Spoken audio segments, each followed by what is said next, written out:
বন্ধুরা আজকে দুপুরে আমি কি রান্না করছি সেটাই তোমাদের সঙ্গে শেয়ার করব। তো চলো দুপুরে কি রান্না করছি তোমাদের দেখিয়ে দিই। সকালবেলা বড় একটা মাছ কিনে এনেছিল, সেই মাছটাকে কেটে এখানে রেখে দিয়েছি আর এখান থেকে কয়েক পিস নিয়ে নিয়েছি দুপুরবেলা রান্না করার জন্য।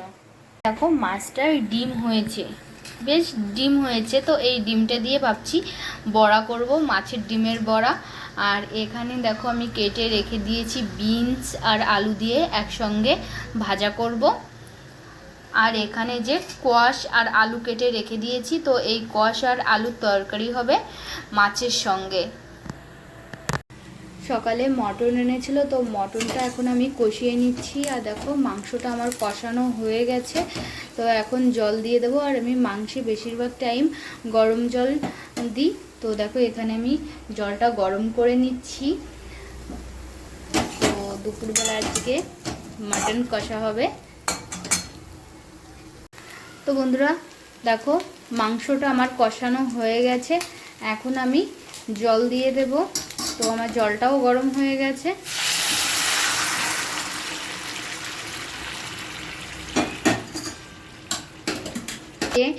মটন কষা হচ্ছে, সঙ্গে হচ্ছে বিনস আলুর ভাজি, আর আছে কোয়াশ আলু দিয়ে আর মাছ দিয়ে তরকারি, আজকের দুপুরের রান্না।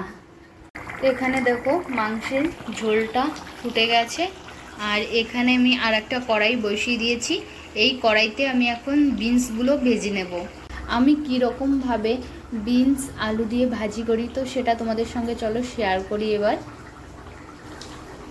কড়াইটা আমার গরম হয়ে গেছে, এখন আমি কড়াইয়ের ভিতর দিয়ে দেব সাদা তেল। তো তেলটা আমার গরম হয়ে গেছে আর তেল দিয়ে ধোঁয়া উঠছে। তো এখন তেলের উপর আমি দিয়ে দেব কয়েকটা রসুন থেতো করে।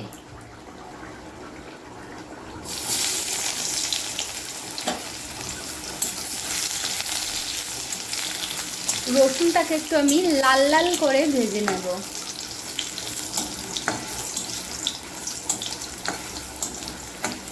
দেখো রসুনটা আমার লাল লাল হয়ে গেছে, এখন আমি দিয়ে দেব বিনস আর আলুটা।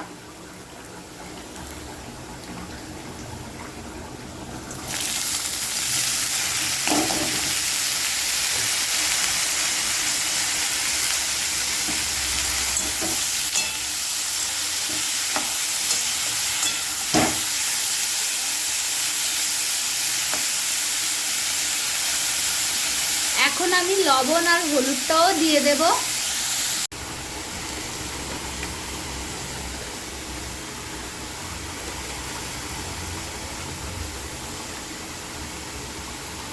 এবার এটাকে আমি একটু ঢাকনা দিয়ে ঢেকে দেব।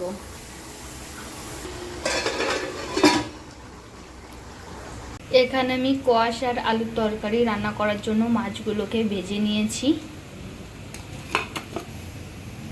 মাংসে দেওয়ার জন্য এখানে আমি দারচিনি, এলাচ, লবঙ্গ আর গোলমরিচ নিয়ে নিয়েছি। তো এটাকে এখন আমি শিলে বেটে নেব। আমার দেখো মাংসটা হয়ে গেছে, আর এখন আমি যে মশলাটা বেটে নিয়েছি সেই মশলাটা মাংসের ভিতর দিয়ে দেব।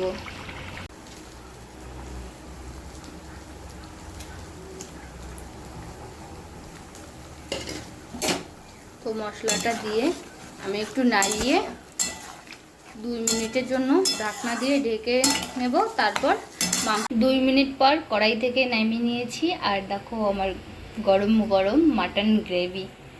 তো চলো এবার অন্য তরকারিটা রান্না করে নিই। আমার 2 পদের রান্না হয়ে গেছে, এখন আমি আরও আরেকটা পদের রান্না করব আর ভাত করব, ব্যাস হয়ে যাবে তাহলে। তো বন্ধুরা কড়াইতে আমি কোয়াশ আর আলু দিয়ে দিয়েছি। তো কোয়াশ আর আলুটাকে আমি ভালো করে লবণ হলুদ দিয়ে আর লঙ্কা দিয়ে ভেজে নেব। তো দেখো কোয়াশটা দিয়ে দিয়েছি, আমি এখন হলুদ আর লবণ দিয়ে দেব।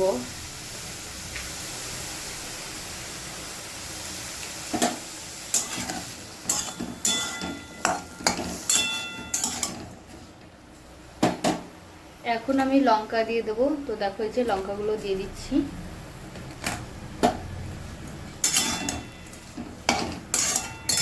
এদিকে আমি ভাতটাও বসিয়ে দিয়েছি।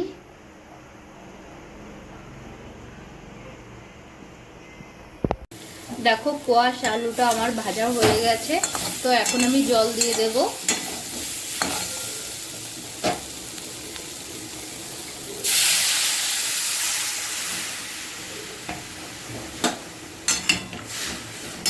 এবার এই ঝোলটায় যখন ফুটে যাবে তখন আমি মাছগুলো দিয়ে দেব। তো আমার দেখো ঝোলটা ফুটে গেছে, এখন আমি একে একে মাছগুলোকে দিয়ে দেব।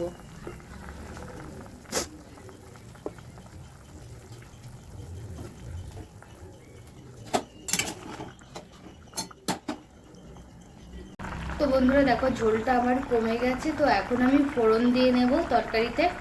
তো আমি এতে জিরে ফোড়ন দেব। তো বন্ধুরা কোয়াশের তরকারিতে আমি জিরের গুঁড়ো দেবো, এই জন্য জিরেটা একটু ভেজে নিচ্ছি। ভেজে এই জিরেটাকে আমি একটু বেটে নেব।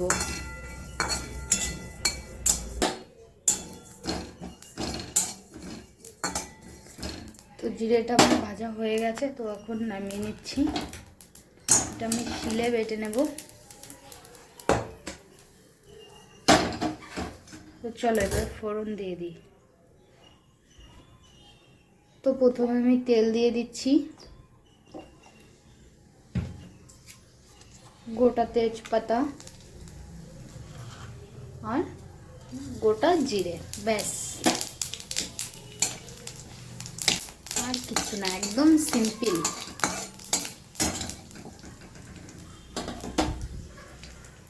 তো এবার আমি কোয়াশের তরকারিটা দিয়ে দেব।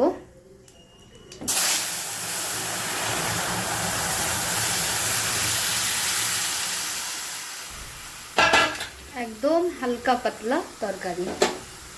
তো এখন আমি জিরেটা বেটে এর ভিতর দিয়ে দেব, দিয়ে তরকারিটা নামিয়ে নেব। তো দেখো জিরেটা আমি গুঁড়ো করে নিয়েছি। তো এখন আমি এই গুঁড়োটা দিয়ে দেব তরকারির ভিতর।